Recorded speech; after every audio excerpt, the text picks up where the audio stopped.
द्रौपदी मुर्मू होंगी एनडीए की राष्ट्रपति कैंडिडेट। बीजेपी पार्लियामेंट्री बोर्ड की बैठक में फैसला, यशवंत सिन्हा विपक्षी कैंडिडेट।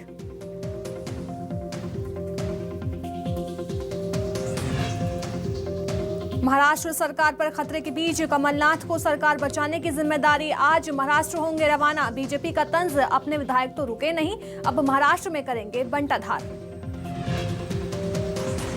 एमपी विधानसभा के मॉनसून सत्र पर सियासत। 5 दिन के सत्र का कांग्रेस ने किया विरोध। सत्र बढ़ाने की मांग, कहा विपक्षी की आवाज दबाना चाहती है सरकार।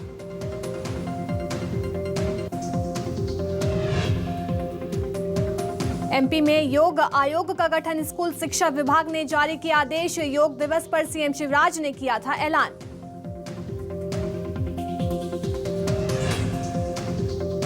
सीएम भूपेश बघेल का केंद्र सरकार पर बड़ा आरोप, कहा राज्य सरकार को अस्थिर करने की कोशिश कर रहा केंद्र, अगली बारी छत्तीसगढ़ की। फोन टैपिंग पर छत्तीसगढ़ में फिर गरमाई सियासत। रविंद्र चौबे ने कहा पेगासस के अंश अभी भी मौजूद। बीजेपी का पलटवार, राहुल गांधी की ईडी से पूछताछ से कांग्रेस को तकलीफ। उड़ीसा छत्तीसगढ़ बॉर्डर पर बड़ा नक्सली हमला। सीआरपीएफ के 3 जवान शहीद। रोड ओपनिंग पार्टी पर नक्सलियों ने किया हमला।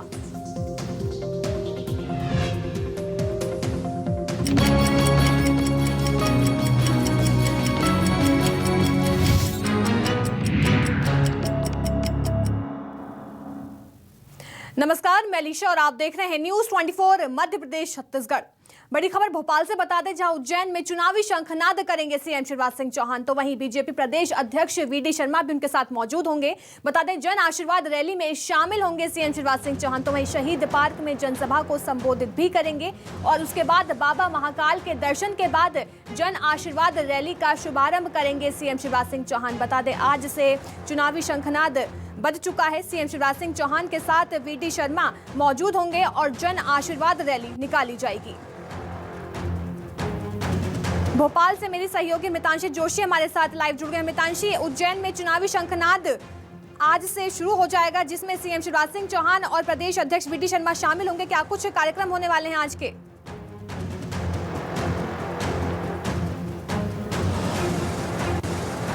देखिए, मैं आपको बता दूं अलीशा की जैसे जैसे चुनाव के हम कह सकते हैं समय करीब आता जा रहा है, वैसे ही जो बीजेपी है वो भी एक्टिव मोड में आ चुकी है। और आज चुनावी शंखनाद जो है वो प्रचार का वो सीएम शिवराज करने वाले हैं, वो महाकाल की नगरी से करने वाले हैं। ये आगाज़ मैं आपको बता दूं कि जहां पर सबसे पहले बाबा महाकाल की पूजन अर्चना करने के बाद वो जन आशीर्वाद रैली में शामिल होंगे। उनके साथ प्रदेश अध्यक्ष वीडी शर्मा भी मौजूद रहेंगे। महाकाल की पूजा करने के बाद यहाँ पर वो जन आशीर्वाद रैली में शामिल होकर वहाँ पर रैली में शामिल होकर जो प्रत्याशी है उनके लिए वहां पर वो वोट मांगने की कोशिश करेंगे। साथ ही वो जो आगे है जनसभा को संबोधित भी करेंगे। देखिए, उनका ये दौरा इसलिए भी खास बताया जा रहा है क्योंकि आज से सीएम शिवराज पूरी तरीके से प्रचार और प्रसार में जुटने वाले हैं चुनाव के, और इसीलिए उनके साथ प्रदेश अध्यक्ष वीडी शर्मा भी इस वक्त मौजूद रहेंगे। जन आशीर्वाद रैली में जो भी वहाँ पर प्रत्याशी है, मेयर प्रत्याशी जो है, उनके लिए वहाँ पर वो वोट मांगने की कोशिश करेंगे, जनता को रिझाने की कोशिश करेंगे। साथ ही अगर हम बात करें तो जनसभा को भी वो वहाँ संबोधित करने वाले हैं। और आज सीएम शिवराज पूरा दिन उज्जैन में जनसभा को संबोधित करेंगे, जन रैलियों में शामिल होंगे और यहाँ पर वो वोट के लिए रिझाने की कोशिश करेंगे बीजेपी के लिए।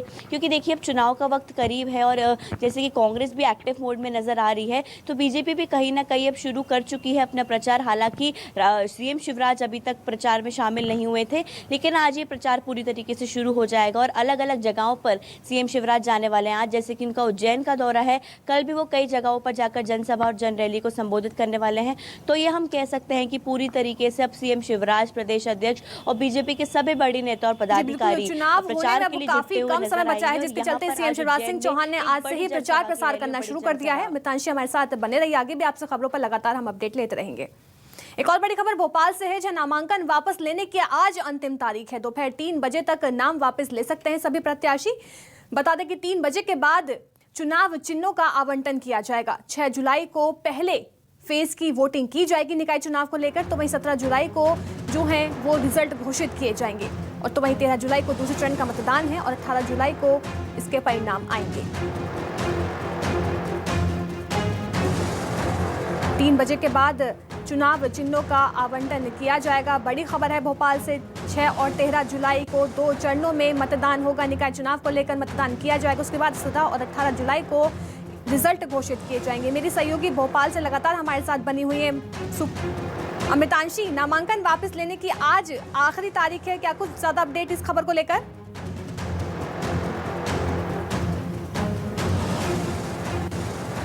देखिए, मैं आपको बता दूं कि खास बात यह है कि 11 जून से जो प्रक्रिया शुरू हुई थी नामांकन की, वो आज खत्म होने जा रही है और पूरे 12 दिन बीत चुके हैं और इसी कड़ी में आज नामांकन वापस लेने की आखिरी तारीख है। दोपहर 3 बजे तक जो भी प्रत्याशी हैं, जो भी चाहते हैं कि उनका नाम वापस ले लिया जाए, वो अपना नामांकन वापस ले सकते हैं और उसके बाद 3 बजे के बाद आज ही चुनावी चिन्हों का प्रचार के लिए, चुनाव के लिए आवंटन हो जाएगा। देखिए, खास बात यह है कि कई लोगों ने अपना नाम वापस लिया है और इसी बीच पूरे समय जो चुनावी पत्र है, जो निर्देशन पत्र है, उनकी समीक्षा भी चल रही थी। हमने ये देखा कि कई ऐसे प्रमाण पत्र नहीं मिले गए थे, जिसके कारण कई ऐसे पत्र हैं वो यहाँ पर हम निरस्त भी कर दिए गए हैं। तो पूरी जो प्रक्रिया है वो चल रही थी। इसी बीच जो भी दोनों पार्टियों से बी फॉर्म भरने वाले लोग थे, चाहे हम बीजेपी की बात करें या कांग्रेस की बात करें, वो भी आज की आज ही बी फॉर्म भर सकते हैं, क्योंकि इसके बाद जो है निर्दलीय उनको माना जाएगा। तो जो भी पार्टी की तरफ से बी फॉर्म भराए जाने हैं वो आज पूरे किए जाने हैं। साथ ही अगर हम बात करें तो 3 बजे तक जो प्रत्याशी है वो अपना नाम वापस ले सकते हैं। आज के बाद चुनावी चिन्हों का आवंटन हो जाएगा, पूरी तरीके से प्रचार शुरू हो जाएगा। 6 जुलाई को पहली वोटिंग, 13 जुलाई को दूसरी वोटिंग और 17 और 18 जुलाई को इसके परिणाम आने वाले हैं। तो आज का दिन इसलिए भी खास है क्योंकि कई लोग ऐसे हैं जो नाम वापस लेना चाहते हैं। सबसे बड़ा नाम, जैसा कि हमने कल देखा है कि आप प्रत्याशी जो मेयर की थी, उन्होंने अपना नामांकन वापस ले लिया है। तो ऐसे आज अपने नामांकन लोग वापस ले सकते हैं, लेकिन 3 बजे तक की प्रक्रिया पूरी तरीके से समाप्त हो जाएगी और चुनावी चिन्हों का आवंटन, जो कि काफ़ी ज़्यादा ज़रूरी और महत्वपूर्ण काम होता है चुनाव आयोग के लिए, जो प्रत्याशी हैं उनके लिए, तो चुनावी चिन्हों का भी आज आवंटन हो जाएगा और चुनावी प्रक्रिया जो नामांकन की है वो आज यहाँ पर खत्म हो जाएगी और अब प्रचार का वक्त शुरू हो जाएगा। दोनों ही पार्टियां प्रचार में दम झोंकेंगी। जी बिल्कुल, 3 बजे तक नाम वापसी लिए जाएंगे और उसके बाद चुनाव चिन्ह बांटे जाएंगे। अमितांशी हमारे साथ बने रहिए, आगे भी आपसे लगातार इस खबर पर अपडेट हम लेते रहेंगे। एक और बड़ी खबर भोपाल से है, जहां महाराष्ट्र में सियासी उठापटक के बीच कमलनाथ का आज महाराष्ट्र दौरा है। कमलनाथ के कंधों पर महाराष्ट्र को बचाने की जिम्मेदारी दी गई है और कांग्रेस ने कमलनाथ को महाराष्ट्र का ऑब्जर्वर बनाया है। नाराज विधायकों के बात करने की कोशिश करेंगे कमलनाथ, तो वहीं कमलनाथ पार्टी के बड़े नेताओं से भी मुलाकात करेंगे। ये बड़ी खबर भोपाल से सामने आ रही है, जहां महाराष्ट्र में सियासी उठापटक के बीच कमलनाथ का आज महाराष्ट्र दौरा है। मेरी सहयोगी लगातार बनी हुई हैं अमितांशी। महाराष्ट्र में सियासी उठापटक देखने को मिल रही है और इसी बीच पूर्व सीएम कमलनाथ का महाराष्ट्र दौरा किन मायनों में अहम?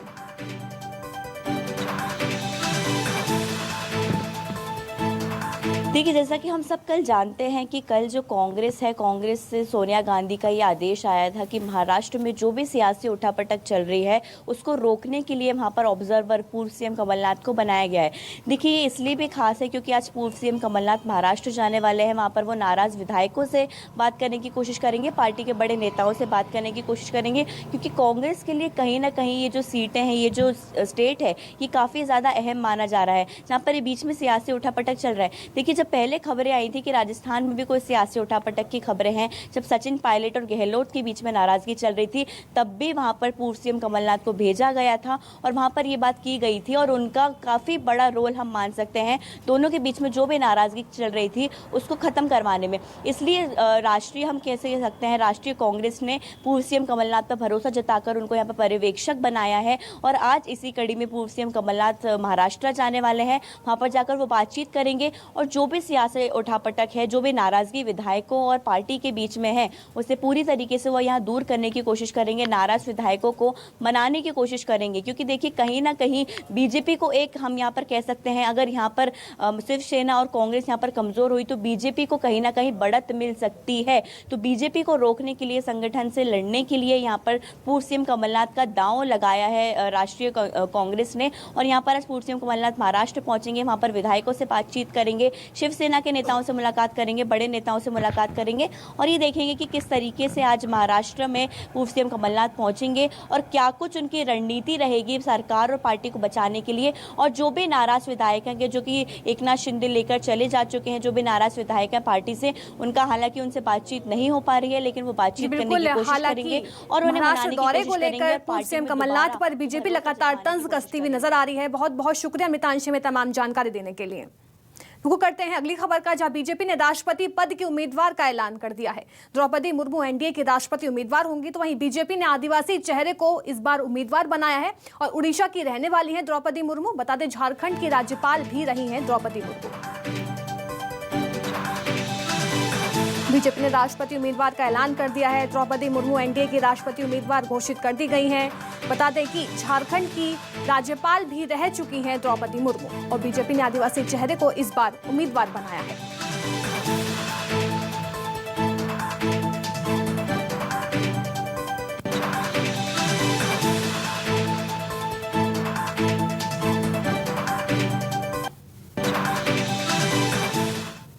मंगलवार को सीएम शिवराज सिंह चौहान दिल्ली दौरे पर थे और इस दौरान सीएम शिवराज सिंह चौहान ने वित्त मंत्री निर्मला सीतारमण से मुलाकात की और एमपी के विकास पर चर्चा की गई। साथ ही केंद्रीय मंत्री सिंधिया और पीयूष गोयल से भी मुलाकात की। सिंधिया से हवाई यात्रा को मजबूत करने पर चर्चा की गई है। ये 3 तस्वीरें देखिए, जबकि तस्वीरें हैं जब सीएम शिवराज सिंह चौहान, वित्त मंत्री पीयूष गोयल और केंद्रीय मंत्री सिंधिया से उन्होंने मुलाकात की थी।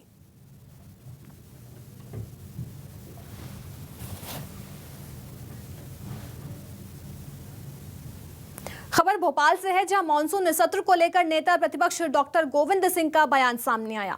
नेता प्रतिपक्ष की मानसून सत्र की अवधि बढ़ाने की मांग की गई है और 5 दिन की जगह 3 हफ्ते का सत्र बुलाया जाए। डॉक्टर गोविंद सिंह का बयान सामने आया और सत्र की अवधि नहीं बढ़ाने पर विरोध करेंगे। साथ ही साथ विपक्ष और जनता की आवाज दबाना चाहती है सरकार। डॉक्टर गोविंद सिंह ने लगातार तंज कसा है और उन्होंने सत्र को बढ़ाने की मांग की।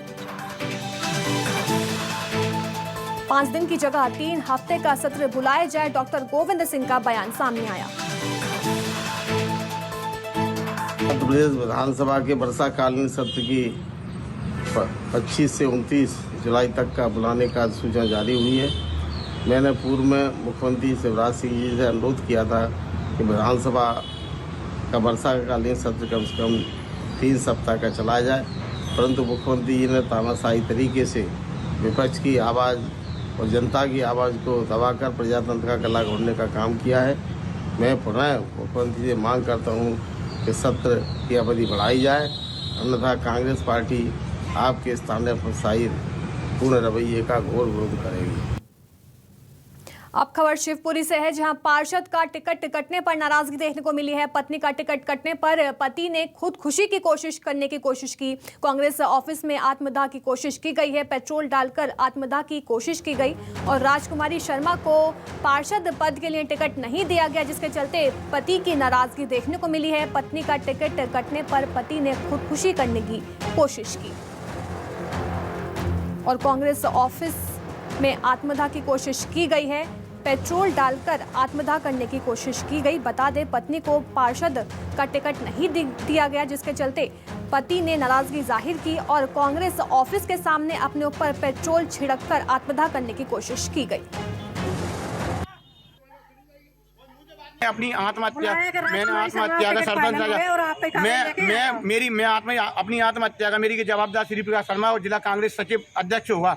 इस बात का इसका जवाबदार श्री प्रकाश शर्मा होगा। अच्छा बंटू, आपके अलावा और किस किस के टिकट बेचे हैं? बहुत टिकट कटे हैं साहब, पैसे ले लेके बेचे हैं। अब खबर रीवा से है, जहां एमपी विधानसभा अध्यक्ष गिरीश गौतम को चुनाव प्रचार के दौरान गुस्सा आ गया। उन्होंने ग्रामीणों से कह दिया कि उन्होंने एक भी वोट नहीं चाहिए। दरअसल गिरीश गौतम जिला पंचायत के चुनाव में अपने बेटे के समर्थन में प्रचार प्रसार करने एक गांव गए थे, जहां कुछ लोगों ने विधायक निधि की राशि अपने चहेते कार्यकर्ताओं को देने का आरोप लगा दिया और इस आरोप से विधानसभा अध्यक्ष गुस्से में आ गए और उन्होंने आरोप को सिद्ध करने की चुनौती दे डाली। इसी दौरान गिरीश गौतम ने यह भी कह दिया कि आरोप लगाने वालों को वोट नहीं चाहिए, यहाँ तक कि गाँव से भी मुझे ना तो बेटे के लिए और ना ही विधानसभा के चुनाव में अपने लिए वोट चाहिए। अब ये वीडियो सोशल मीडिया पर जमकर वायरल हो रहा है। जैसे दवाई कराते रहते लोग ना, तो जैसे बढ़ गया, जैसे मुख्यमंत्री सेक्शन दान उसी तरह से स्पीकर सेक्शन दान, विधायक सेक्शन दान होता है। पहले विधायक सेक्शन दान 15 लाख होता था, अभी सरकार ने 50 लाख कर दिया। हालांकि ये 50 लाख मिला नहीं है, 15 लाख आया, तो 50 लाख बजट में घोषणा हुई है। अब प्रत्येक विधायकों को 50 लाख मिलेगा, उसी में से देना अपने को। लगभग कितना ये आरटीजीएस होगा? आरटीजीएस होगा, उससे उस पंचायत का ये करीब 1.5 से 2 लाख से ऊपर होगा, 2-2.5 के आसपास होगा, 2.5-3 लाख, क्योंकि बहुत लंबी सूची है ना ये। अयोध्या में राम मंदिर निर्माण के लिए दिए गए 22 करोड़ के 15,000 चेक बाउंस होने का मामला सामने आया है। 15,000 चेक बाउंस होने पर राम मंदिर ट्रस्ट के अकाउंट पर 52,50,000 रुपए की पेनल्टी लगी है। बैंक अकाउंट में राशि ना होने की वजह से 15,000 चेक बाउंस हो गए। राम मंदिर ट्रस्ट को फर्जी राम भक्तों ने 52,50,000 रुपए से अधिक का चूना लगा दिया है। इसमें से अधिकतर चेक भाजपा नेता के बताए जा रहे हैं। कांग्रेस ने राम मंदिर ट्रस्ट से मांग की है कि जिन लोगों के चेक बाउंस हुए उनके नाम सार्वजनिक किए जाएं। कांग्रेस के आरोप पर बीजेपी ने तंज कसते हुए कांग्रेस को कहा कि कांग्रेस के पास और कोई काम नहीं है।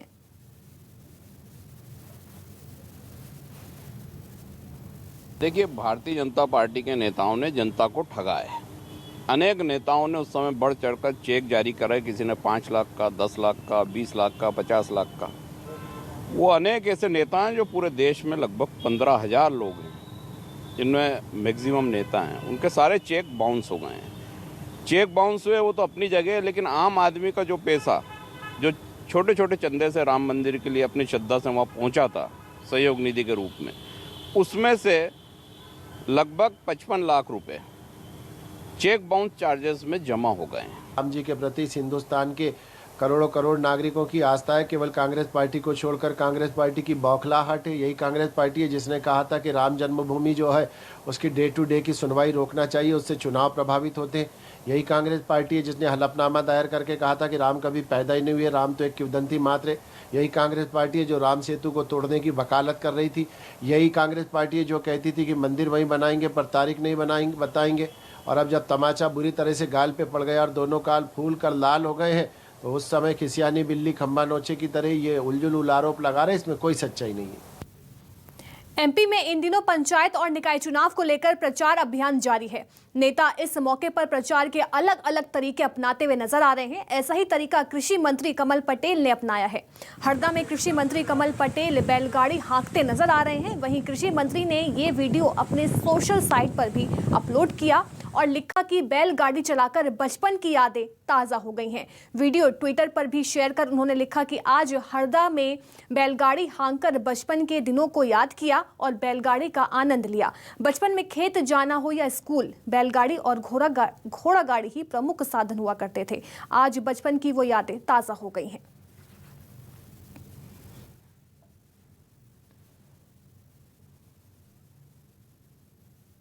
खबर सिवनी से है, जहां पेंच नेशनल पार्क के चीतल अब सतपुड़ा के वादियों को गुलजार करेंगे। पेंच नेशनल पार्क में मौजूद चीतलों को बोमा पद्धति से रेस्क्यू कर 500 चीतल सतपुड़ा पेंच टाइगर रिजर्व में भेज दिए गए हैं। और इसके अलावा कान्हा नेशनल पार्क और अन्य नेशनल पार्क में भी पेंच के चीतलों को भेजा जा रहा है। पिछले 2 सालों में 2100 चीतल भेजे जा चुके हैं जो पूरी तरह सुरक्षित हैं।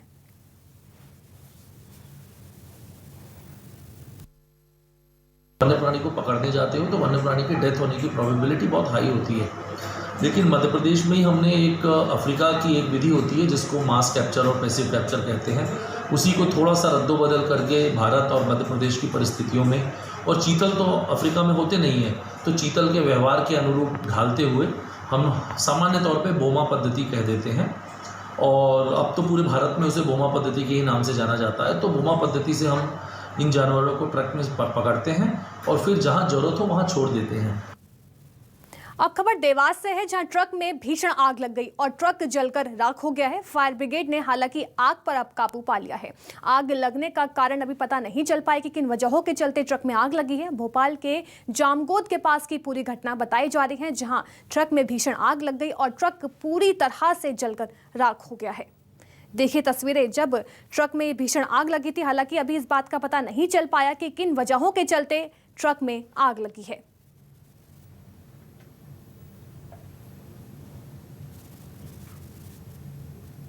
खबर जबलपुर से है, जहां पुलिस की एक आरोपी को वीआईपी ट्रीटमेंट देने की तस्वीर सामने आई है। बता दें, आधारताल पुलिस आरोपियों को थाने से जेल छोड़ने के लिए बाकायदा लग्जरी कार से लेकर पहुंची थी और ये आरोप कोई और नहीं बल्कि रेप का आरोपी है, जिसे जेल लाने के लिए कार का इस्तेमाल किया गया। अब ये तस्वीर सोशल मीडिया पर जमकर वायरल हो रही है।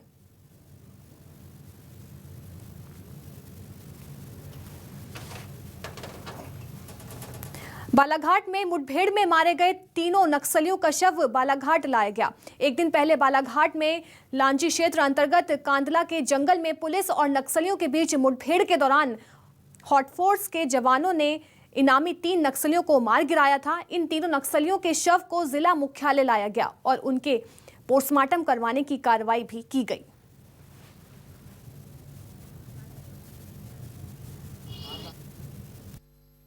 जितने भी सक्रिय नक्सली इस एरिया में हैं, जिनका हमें शक है कि उस एरिया में उस कल कैंप में थे, उन सभी के विरुद्ध नामजद हमने FIR की है और UAPA और 307 और अन्य धाराओं में कार्रवाई की गई। भोपाल से कुछ दूरी पर कर्क रेखा पर देखने को अद्भुत नजारा मिला। बता दें कि परछाई कुछ देर के लिए शरीर का साथ छोड़ देती है। ये सिर्फ कर्क रेखा पर दिखाई देती है परछाई। एजुकेशन ऑफिसर राय गवारकर ने 16 साल पहले प्रदेश के कर्क रेखा की खोज की थी। हमारे संवाददाता ने राय गावकर से खास बातचीत की। 30 जून को राजधानी भोपाल के पास स्थित कर्क रेखा पर एक अनोखा नज़ारा देखने को मिलता है, क्योंकि यहाँ पर 21 जून को 12 बजे के बाद कुछ देर के लिए परछाई जो है आम आदमी की वो गायब हो जाती है। फिलहाल हम यहाँ पर मौजूद हैं ट्रॉपिक ऑफ कैंसर यानी कि कर्क रेखा पर, जो कि भोपाल से कुछ किलोमीटर की दूरी पर स्थित है और विदिशा के पास स्थित है। खास बात यह है कि ये जो पूरा हम कह सकते हैं वाकया होता है जब परछाई गायब हो जाती है। एक दिन, साल में एक दिन ये चीज़ होती है। इस कर्क रेखा जिसको आप देख रहे हैं, इसकी मार्किंग जिन्होंने की है 16 साल पहले, वो हमारे साथ आज यहाँ पर मौजूद हैं। हम उन्हीं से बातचीत करेंगे। विठल राय गांवकर जी हमारे साथ मौजूद हैं। सर, आपने 16 साल पहले ये कर्क रेखा की मार्किंग की है, तभी ये पता चला होगा कि सूरज जो है वो एक साल के लिए ऐसा हो जाता है कि पूरी परछाई गायब हो जाती है। क्या कुछ ये पूरा मामला है? ये इसका ये देखिए, मेरे पास ये जो, इससे आप समझ सकते हैं कि सूरज जो है ये विषुववृत्त है, यहाँ पर कर्क रेखा है, यहाँ नीचे मकर रेखा है। तो सूरज का साल भर का जो प्रवास है, मकर रेखा, विषुववृत्त, कर्क रेखा, वापस विषुववृत्त और वापस मकर रेखा, ऐसे एक साल होता है। अब कर्क रेखा और मकर रेखा, ये दोनों रेखाओं को आप सूरज की लक्ष्मण रेखा बोल सकते हैं। तो कर्क रेखा के ऊपर सूरज 21 जून को आता है, तो दोपहर 12 बजे एग्जैक्टली सर के ऊपर होगा। अब जब सूरज सर के ऊपर होगा एग्जैक्टली, तो हमारी छाया जो है 2 पांव के बीच में रहेगी। तो किसी भी वर्टिकल चीज की छाया उसके बेस में आती है। अन्यथा क्या होगा, सूरज अगर समझो कर्क रेखा के उस पार है, या कैसे कहेंगे, मतलब हमारे सर के ऊपर नहीं है सूरज, तो आपकी छाया या तो पश्चिम में गिरेगी या पूर्व में गिरेगी। काफी महत्वपूर्ण कर्क रेखा, जैसा कि आप देख रहे हैं, 16 साल पहले राय गावकर जी ने इसकी मार्किंग करी थी। और ये ट्रॉपिक ऑफ कैंसर जो आप देख रहे हैं, 12 बजे यहाँ पर 21 जून यानी आज के दिन यहाँ पर जो है परछाई गायब हो जाती है। तो जैसा कि आप देख सकते हैं, फिलहाल हम कर्क रेखा पर मौजूद है। तो राजधानी भोपाल समेत मध्य प्रदेश कई चीज़ों के लिए यहाँ पर हम कह सकते हैं मशहूर है। लेकिन एक और खास वाकया जो कि मध्य प्रदेश में होता है, जो कि उज्जैन में भी होता है और यहाँ पर भी होता है, कर्क रेखा यहाँ से निकलती है और आज के दिन ही इंसान की परछाई जो है, यहाँ पर व्यक्ति की परछाई जो है वो गायब हो जाती है। तो ये खास वाकया मध्य प्रदेश में देखने को मिलता है और ऐसी ही और खास चीजें यहाँ पर चलती है। तो ये कर्क रेखा का यहाँ पर महत्व यहाँ पर समझाया गया है। कैमरामैन खेमचंद के साथ अमृतांशी जोशी, न्यूज़ 24 भोपाल। चलिए, फिलहाल के लिए बस इतना ही। बन रहिए न्यूज़ 24 मध्य प्रदेश छत्तीसगढ़ के साथ।